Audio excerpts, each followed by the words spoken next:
오늘 우리에게 주시는 하나님의 말씀은 창세기 32장 23절부터 25절까지입니다.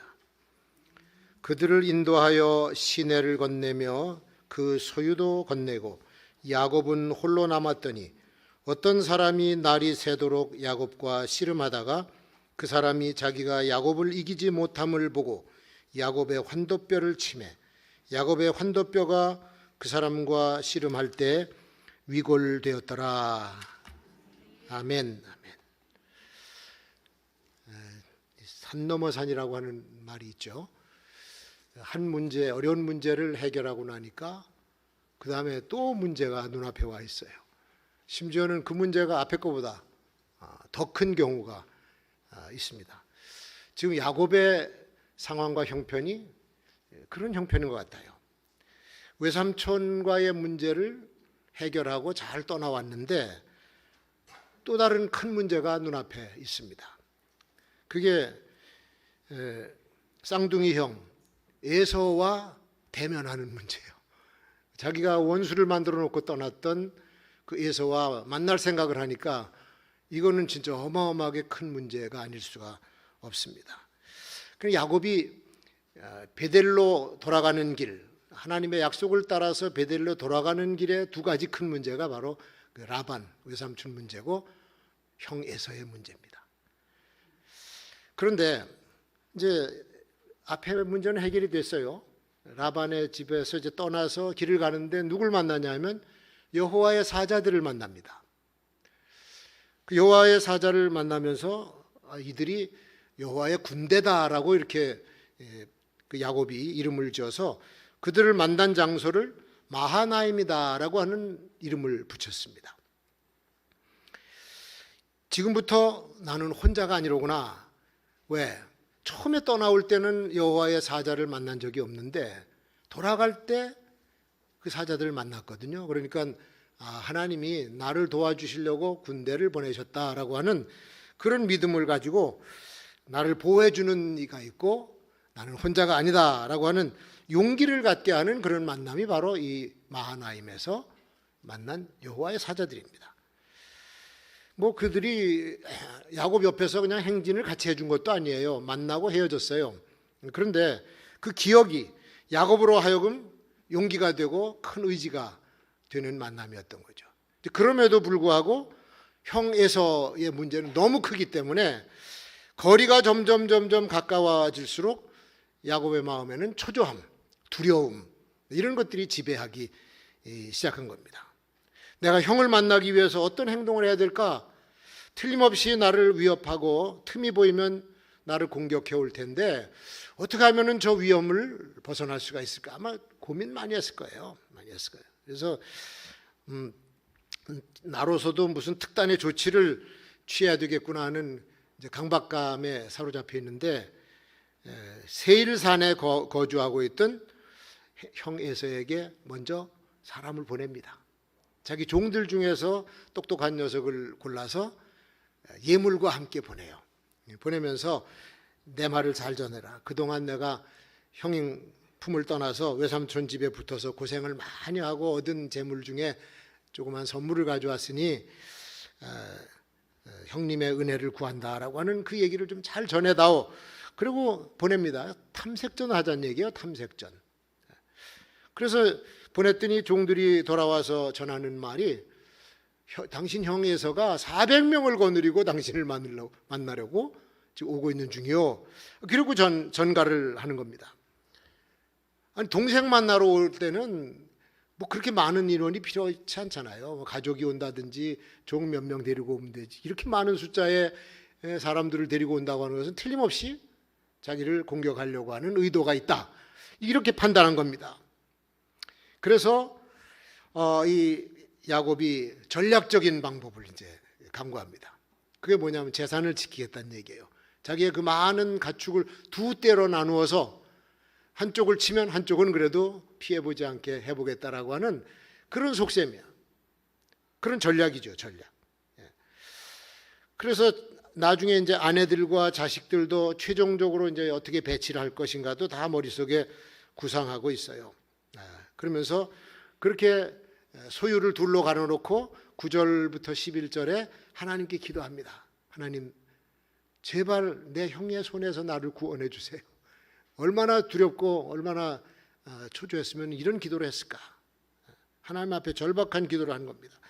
그리고 기도 마친 뒤에 형님에게 보낼 예물을 준비하는데 14절부터 15절에 그 예물의 내용들이 나와요. 굉장히 많습니다. 뭐 보니까 뭐 양, 낙타 뭐 해가지고 뭐 엄청나게 많은 숫자의 그 선물을 준비해서 보내는데, 양이 암염소가 200, 수염소가 20, 암양이 200, 수양이 20, 젖나는 약대, 낙타가 30, 그 새끼들, 암소가 40, 황소가 10, 암나귀가 20, 새끼나귀. 아이고, 많은 양의 그 가축을 형에게 이제 선물로 보내는데, 이게 선물이 아니라 자기 생명 살겠다고 하는 곡물 아니면 뇌물이에요. 이 정도 규모면. 형 앞에 나타나기 전에 그의 마음을 조금이라도 좀 누그러뜨려보고 만족스럽게 만들어 주려고 이런 전략이 나온 겁니다.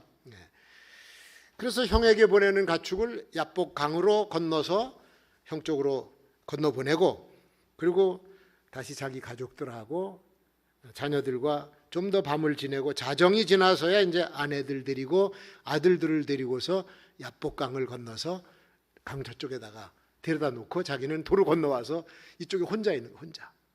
혼자 밤을 지내는 거예요. 그 혼자 지내는 그 밤에 희한한 일을 경험하게 됩니다. 이게 야곱의 일생에서 또 한 번 잊을 수 없는 사건이 되는 거예요. 야곱이 자기 가축들, 종들, 사랑하는 가족들 다 보내고 혼자 들어서 잠을 청했는데 잠이 옵니까? 고민이 말이 아니에요. 그날따라 하늘의 별들이 유난히 반짝이고, 별들을 바라보면서 앞으로 내 인생에 어떤 일이 일어날까? 내 앞길, 내일 당장 무슨 일이 일어날까? 내가 보낸 예물을 받고서 나에 대한 형님의 원한이 조금이라도 누그러질까? 내 종들이 말을 잘해야 될 텐데, 아내들과 아이들, 저들의 안전이 과연 다 보장이 될 것인가? 내가 할 수 있는 건 다 했으니 이제는 여호와만 의지할 수밖에 없구나. 번민에 사로잡혀서 밤이 깊어가는데 갑자기 웬 낯선 사람이 하나 어둠 속에서 나타나더니 다짜고짜 야곱을 향해서 공격해 옵니다. 야곱도 화들짝 일어나서 맞붙어서 이제 죽지 않으려고 싸우는 거예요. 서로 제압하려고 힘을 쓰고, 이게 만만한 상대가 아니야. 보통 힘이 센 게 아니야. 시간이 꽤 흘렀습니다. 1시, 2시 새벽 막 넘어가서 나중엔 야곱이 기진맥진해서 힘이 다 빠졌는데 이 붙잡은 손을 놓치면 금방 죽을 것 같아서 끌려다니면서도 움켜쥐고 따라다녀요. 그러는 사이에 먼동이 터오기 시작하고 상대방이 야곱의 엉치뼈를, 환도뼈를 그냥 내려칩니다. 뼈가 우그러졌어. 탈골이 돼버렸어요. 그러니까 너무 아파가지고 일어날 수도 없어. 일어날 수도. 그런데 이상한 게 이 사람이 야곱을 해치질 않아요. 죽이질 않아. 그제서야 야곱이 이거 그냥 사람이 아니로구나 그 깨닫게 되고, 여호와께서 보낸 사자라는 것을 거기서 깨닫습니다. 그리고 그 사람이 이제 날이 밝아오니까 나를 가야 되니 이 손을 놓으라. 안 놔줘요. 그때 야곱이 하는 말이, 당신이 나를 축복하지 않으면 절대로 이 손을 못 놓겠나이다. 그리고 붙잡고 늘어지는 겁니다. 이게 이제 유명한 그 야복강의 씨름이에요. 많은 학자들이 얘기하고 설교하시는 목사님들이 얘기한 대로 이거는 혼신을 다해서 하는 기도의 모형이다. 응답을 안 주시면 떠나지 않겠다고 하는, 생명 걸고 산에 올라가서 나무 뿌리 붙잡고 응답 안 해주시면 나 산에 안 내려갑니다. 그런 독한 마음을 먹고 끈질기게 기도하는 그 기도의 모습을 야복강의 기도라, 그렇게 얘기하는 겁니다. 이 씨름을 통해서 여호와께서 내 인생에 어떻게 구체적으로 개입하시는가를 야곱이 여기서 체험을 해요. 가장 큰 문제에 끌어안고 잠을 못 이루고 번민하는 야곱의 외로운 밤에 갑자기 나타나서 야곱과 몸을 부딪히면서 씨름 경기를 하시는 그 하나님의 의도가 뭐냐? 야곱의 번민을 머리에서 싹 지워버리고 오직 씨름에만 전념하게끔, 기도에만 전념하게끔 만들어주시는 하나님의 특별한 배려가 야복강의 씨름이었다 그런 거죠. 세상에는 풀리지 않는 일 때문에 번민하면서 고민하는 사람들이 너무 많습니다. 세속적인 염려로 잠을 못 이루는 사람, 복잡한 인생을 살아가는 사람들, 세속의 늪에 빠져서 헤어날 수 없는 이런 사람들이 얼마나 많습니까? 아무리 많은 재물을 소유하고 있다고 해도 그 인생을 짓누르는 무거운 문제들을 풀어낼 수가 없어요. 높은 지위에 올라갔어요? 국가 최고 통치자가 됐습니까? 자리에 앉았다고 하는 기쁨만 잠깐이지 그 다음부터는 감당 못할 무거운 책임이 딱 지어지기 때문에 잠을 잘 수가 없는 거예요. 그러니까 막강한 권세가 무슨 소용이 있고 주체할 수 없는 돈이 무슨 소용이 있겠느냐. 그렇다고 가난한 사람들 낫습니까? 자기의 가난을 좀 벗어나 보려고 별 노력을 다해도 살아갈 방법이 없습니다. 현실이 허락을 안 해요. 아침 일찍 부지런히 일을 해도 얻어지는 것 집세도 제대로 낼 수 없는 그런 상황이 벌어져. 거기다가 이제 갑자기 가족에게 누구에게 중병이 찾아오고 자녀들 앞길에 돈 쓸 일이 생겨나면 어디서 돈이 생깁니까? 다른 데서 빌려와야지. 그러면 그 빌려온 돈에 대한 이자 갚고 허덕허덕 하면서 살아가는 거예요. 지금까지 내가 공부하고 4년 동안 대학 다니고 취업이 안 돼 대학원까지 나왔는데 도대체 내 수입이 이게 뭐냐? 실력이 무슨 소용이 있으며 경력이 무슨 소용이 있는가? 아무런 의미가 없고 쓸모가 없는 것을 발견하면서 자신의 초라함을 깨닫게 되는 거예요. 벗어나지 못합니다. 요즘 여러분도 보신 분들이 있겠지만 오징어 게임이라고 하는 것이 우리나라뿐만 아니라 전 세계적으로 난리예요. 이게 왜 이렇게 빠져드는가? 사람들이 우리가 당한 문제를 그들도 똑같은 문제를 가지고 있고 상황에 빠져서 헤어날 수 없는 상황이기 때문에 이 문제를 끄집어내서 드라마로 만들고 예술성을 부여하니까 이게 아주 사람들이 환장을 하는 거예요. 그 게임은 애들이 하는 게임이에요. 우리 어렸을 때 했던 무궁화꽃이 피었습니다. 그다음에 또 뽑기 이거 설탕 소다 쳐갖고선 띄어 먹는 거 이런 게임이야. 근데 게임에 지면은 그냥 죽어. 총이 어서 날라왔으면 사람을 죽여. 게임에 지면 죽는데 그 죽은 사람의 돈이 자기 산 사람에게로 쏟아지기 때문에 벗어나질 못해요. 끝까지. 막 줄다리기를 해서 한쪽 편이 지면 다 높은 데서 떨어져 죽는데도 이 사람들이 그걸 즐기더라고. 마지막 장면에 그 게임을 기획하고 주도한 노인이 병상에 누워서 죽기 전에 이 노인네는 게임에도 직접 자기가 들어가서 참여를 하더라고. 그 사람이 병상에 누워서 최종적으로 1등한 이정재 400매덕을 받았어요. 그에게 젊은이에게 하는 말이 그거예요. 자네 돈이 많은 자와 돈이 하나도 없는 자의 공통점이 뭔지 아는가? 그렇게 질문해. 둘 다 재미가 없다는 거야. 돈이 많아도 재미가 없고 돈이 없어도 재미가 없고 그래서 생명을 담보로 하는 게임을 만들어서 게임을 즐기고 있는데 게임은 구경하는 것보다 들어가서 하는 게 더 재밌어. 그래서 자기가 들어가서 하는 거야. 그 게임에서 이 하나님과의 이 씨름 게임이죠. 야곱은 패배한 사람입니다. 엉치뼈를 얻어맞았으면 몸이 불구가 됐으니 어떻게 이길 수가 있어요? 사실은 진 사람이야. 근데 그 야곱이 씨름의 마지막 장면에서 하나님의 축복을 붙잡고 늘어집니다. 도움을 구하는 거예요. 씨름이라는 게임으로는 내 문제 해결할 수가 없다.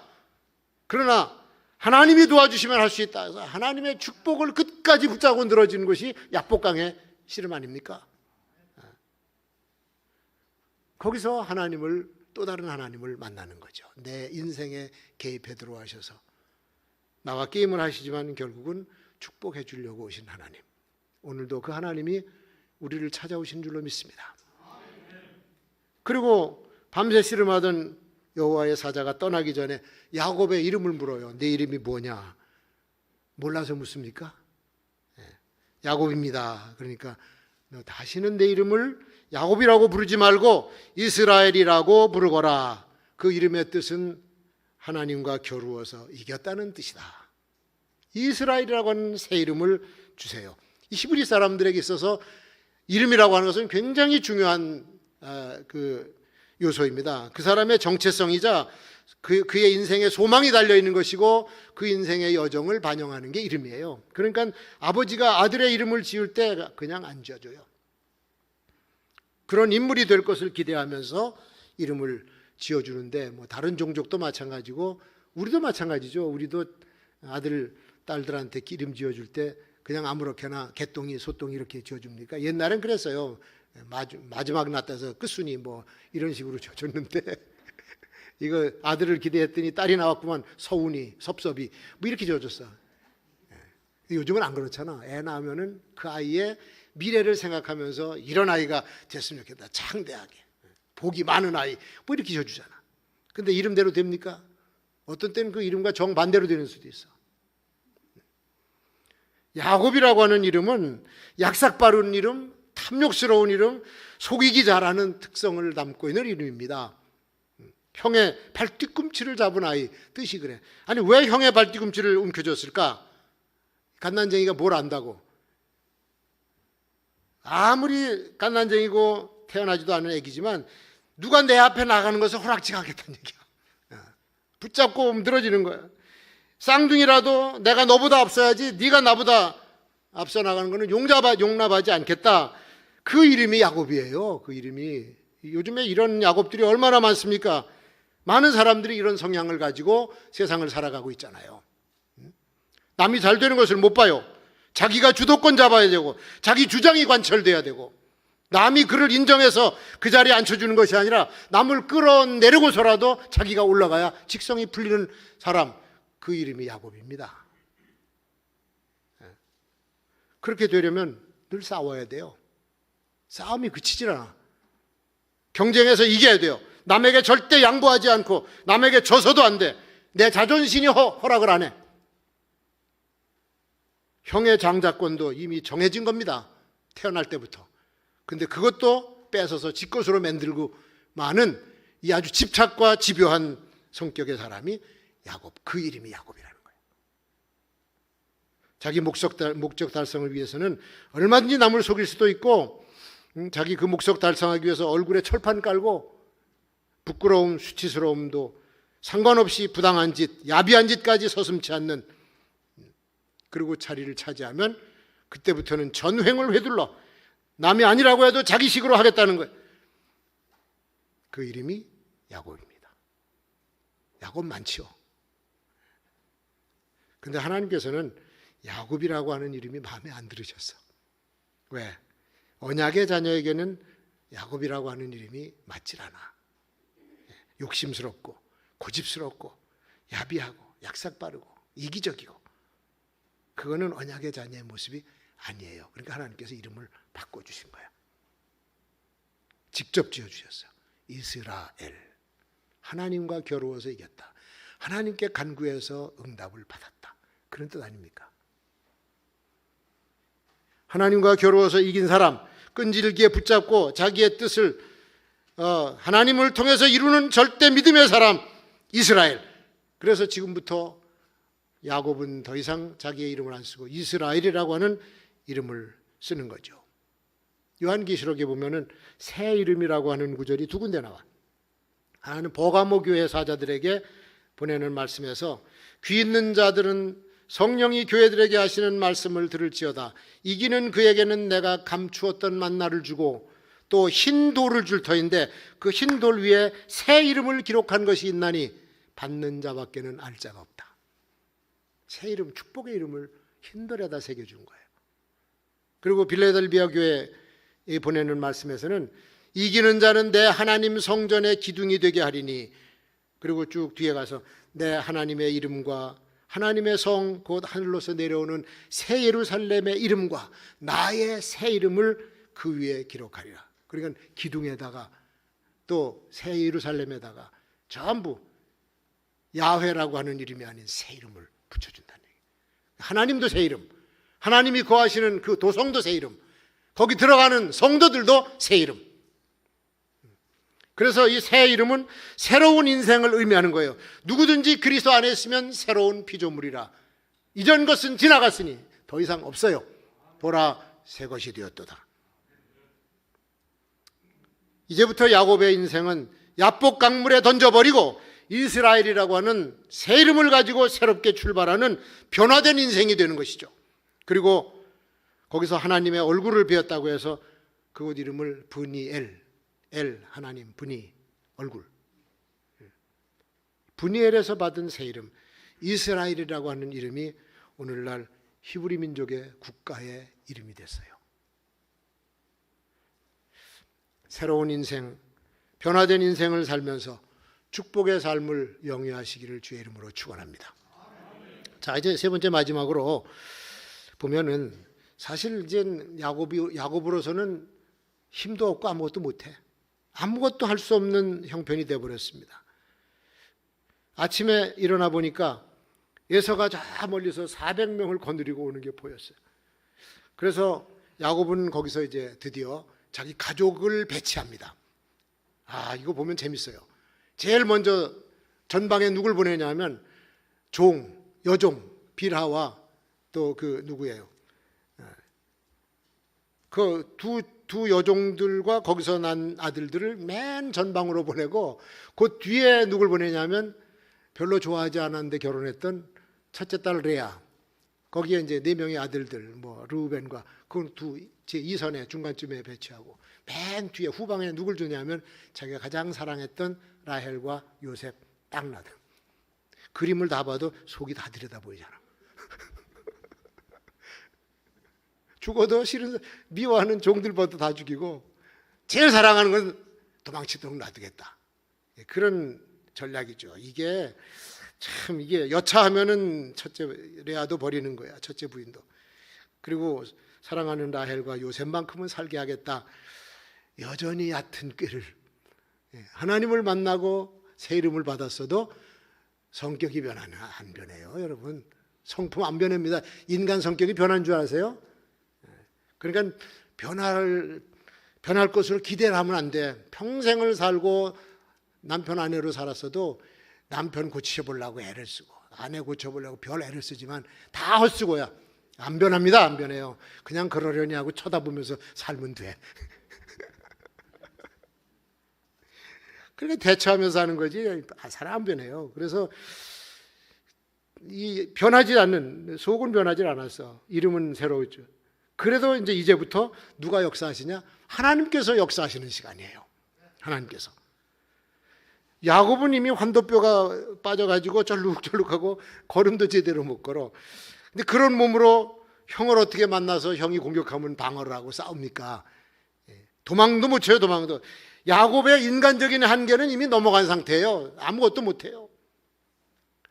그러니까 에서가 오니까 그 가족들 앞에 쩔룩쩔룩하며 나가면서 땅바닥에 7번씩이나 머리를 조아리면서 형 앞에서 인사를 해요. 내 뜻밖의 일이 벌어져요. 형이 그냥 달려오더니 야곱을 얼싸안고 목을 어긋 맡기고 막 입을 맞추면서 엉엉 눈물을 흘리면서 우는 게 아니야. 20년 만에 만난 형제 상봉이 이렇게 이루어집니다. 처음에는 나쁜 놈, 죽일 놈 하고선 왔겠지만 야곱을 보는 순간에 하나님께서 에서의 마음을 부드럽게 만들어 주신 줄로 믿습니다. 그리움과 연민이 복받쳐 오르는 마음을 그 자리에서 심어주시면서 야곱을 끌어안은 거예요. 야곱도 형님의 태도에 처음에 이해를 못해서 어쩌면 날 죽이기 위해서 매일매일 칼을 갈고 있었던 형님이 어떻게 나를 이렇게 맞아준단 말인가. 야곱 역시 형 만나는 것이 그 순간에는 감동의 도가니죠. 그래서 자기 가족을 소개하고 자기가 준비한 아까 그 많은 가축을 선물로 딱 내놓으니까 형이 하는 말이 나도 재물이 많아. 그냥 내가 정성을 받은 것으로 하겠으니 도로 가져가거라. 그렇게 얘기하죠. 그때 야곱이 하는 말 보세요. 아닙니다, 형님. 형님의 얼굴을 뵈니 하나님 얼굴을 뵈는 것 같아요. 내가 준비해서 정성으로 준비한 거니까 그냥 거절하지 말고 받아주세요. 그래서 형이 그걸 받는다고. 여러분, 이 야곱의 말과 야곱의 그 진정성 있는 선물이 형의 마음을 감동시키는 거예요. 사람이 대화를 하고 사람을 대화할 때는 예절이 있어야 되는 거예요. 그리고 진정성이 있어야 되는 거예요. 상대방을 존중하는 태도가 있어야 되는 거예요. 형인데 하나님 얼굴 보는 것 같다고 하니까 그거 싫어할 사람이 누가 있어요? 원수도 친구로 변하는 겁니다. 남의 기분을 요구만큼이라도 상하게 만들면 친구도 원수가 돼요. 하나님께서 형제 사이에 원수된 감정을 다 풀어주시고 아우도 형님의 원한을 녹이는 말을 하고 정성스럽게 대접을 하니까 피 흘리면서 싸울 뻔한 위기의 사태를 화해의 분위기로 딱 바꿔놨잖아. 남북한이 이랬으면 좋겠어요. 북한도 남한도. 그래야 통일이 돼. 동서남북 다 화해가 돼야 나라가 발전하고 우리나라는 살기 좋은 나라가 될 줄로 믿습니다. 사람과 사람 사이도 마찬가지예요. 이게 화해가 이루어지고 화목이 생기면은 그때부터는 축복이 임하게 되는 겁니다. 그래서 형이 기분이 좋았지 뭐. 기분이 좋아가지고 야, 내가 앞장설 테니까 넌 나 따라서 우리 거하는 세일로 가자. 그리고 제안을 했어요. 야곱은 경험을 통해서 안 사람이에요. 감정과 현실이 얼마나 다른가. 지금은 감정이에요. 감정. 현실은 달라요. 이게 어떻게 바뀔 수 있는지 그동안 경험을 통해서 배웠어. 아무리 가까운 사람이라고 해도 필요 이상으로 너무 가까이 가면 갈등이 생기게 마련입니다. 갈등이. 그래서 어느 정도의 거리는 유지하고 있어야 돼. 한 집안에서 주방에 시어머니 며느리 들어가 있으면요 싸워요. 한 사람만 들어가야 돼 거기. 한 사람은 거리 좀 두어둬야 돼요. 늘 좋다고 붙어 다니면 싸우지 않습니까? 이게 지혜거든. 근데 야곱은 이걸 알았어. 감정과 현실이 어떻게 다른가. 감정은 얼마든지 해줄 수 있지. 그러나 현실은 그게 아니야. 이걸 깨달아야 돼요. 그래서 야곱이 뭐라고 얘기하냐면 정중하게 사과합니다. 제 가족과 가축들이 모두 먼 길을 왔기 때문에 형님 발걸음을 따라갈 수가 없어요.